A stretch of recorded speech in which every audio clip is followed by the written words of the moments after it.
That's the best part, is I get to surprise my father with this. Thank you all for just this opportunity. Thank you, Jim and Jim. Or do you go by Jimmy? Jimmy sounds good. Jimmy, all right, that works then. Keeps it clear. There's too many Jims already. So. Yeah. I have a friend who everybody he knows is named Dave. Hey, Dave. When he's a brand new person, Dave. There you go. So, thank you again, guys. I do appreciate just a little bit of time to honor my father on Father's Day. A lot of you guys know my father as the inventor of the iPod. You might know him as the originator of the West Coast offense. Also his idea, the waffle. I was there when he was like, you know what this pancake would be great with? Compartments. The syrup just gets in, you know, we'd love to be able to trap it. That was his idea.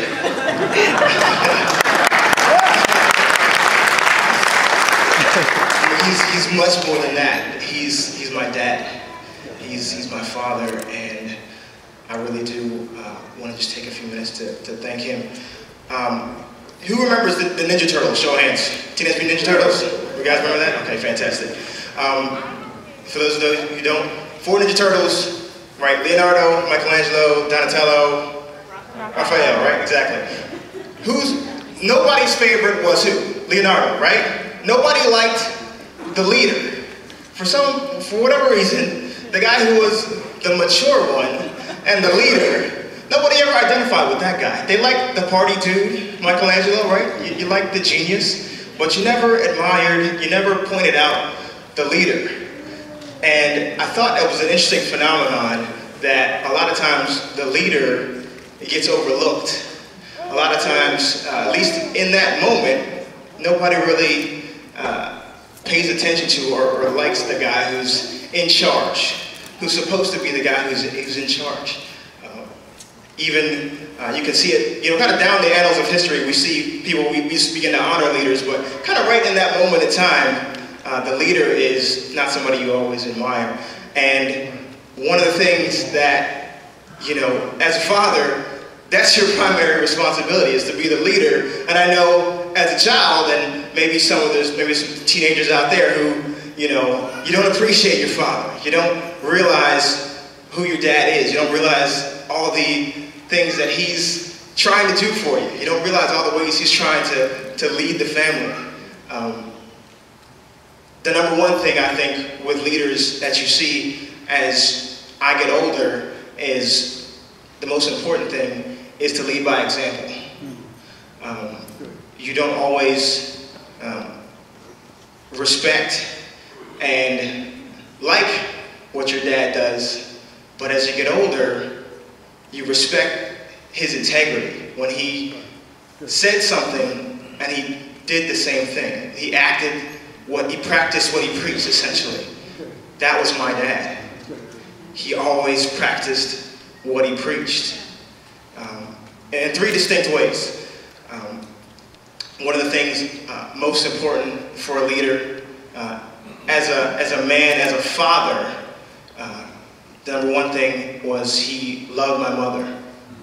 He absolutely gave me a great example of what to be like as a husband, to love my mother selflessly. One of the things that a lot of husbands may have seen, and I see this even currently with my wife, is you get home from a long day or whatever you may have done, and you sit down on the couch and maybe you turn TV on, you pick the paper, but you go, you know, you get into that relaxed mode. Whatever time of evening it is, you get into that relaxed mode. All right, I'm going to sit here on the couch and kind of fade out for the day. And then your wife goes, can we get ice cream? Or I'd really like a piece of cake, or I really like this. And my mom always loves to kind of throw a curveball on my dad's schedule at the end of the day. Hey, I really like some ice cream. And he would go, and the look, you know, you kind of look over, and it's like, you see I just sat down, right? That's kind of like, you see the thought kind of going through your head, like, seriously? But he never said that. He never said that. He always gave her kind of, all right, what do you want? What do you need me to get for you? Just very selfless. Always catered to my mom's whims. And my mom's low maintenance, if you know her. My mom doesn't ask for a whole lot. And I think he knows that. But he always provided for her and showed her love in just little ways a lot of times. And that's something that I want to emulate. The second thing, my father, as you probably know, is very humble. He's a very humble man. And something that a lot of fathers need to do, and I want to do, is, and it was actually spoken on a few minutes ago, was knowing when to say, I was wrong. And knowing when to say, your dad messed up. Your father needs grace just like you do. It's not always easy to be the one who's supposed to be holding the standard and then having to tell somebody, I messed up. I was wrong. My father did that in several key times in my life. And it let me see, it's just like me. He's not only telling me what I need to be able to do, but telling me that I made these same mistakes. Let's try not to repeat them. That was huge to me.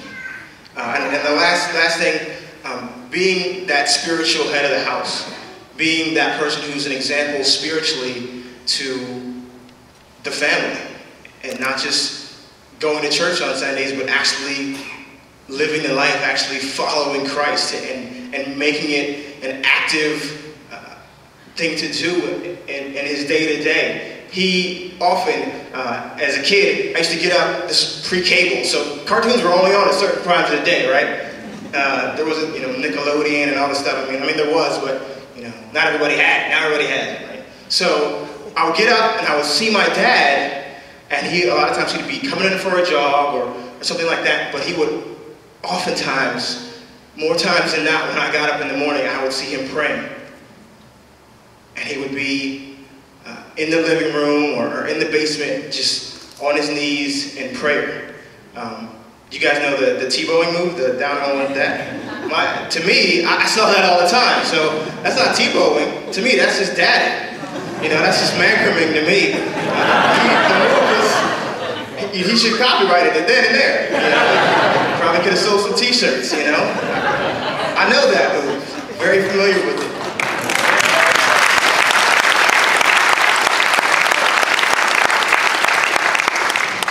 So, thank you, Dad, for being that example in leadership and humility and loving my mom and in being that spiritual head. If I can be half the man, half the father that you are, it would bless God, I know, and it would bless those around me and my children, my future children. So, thank you. Thank you very much. Thank you.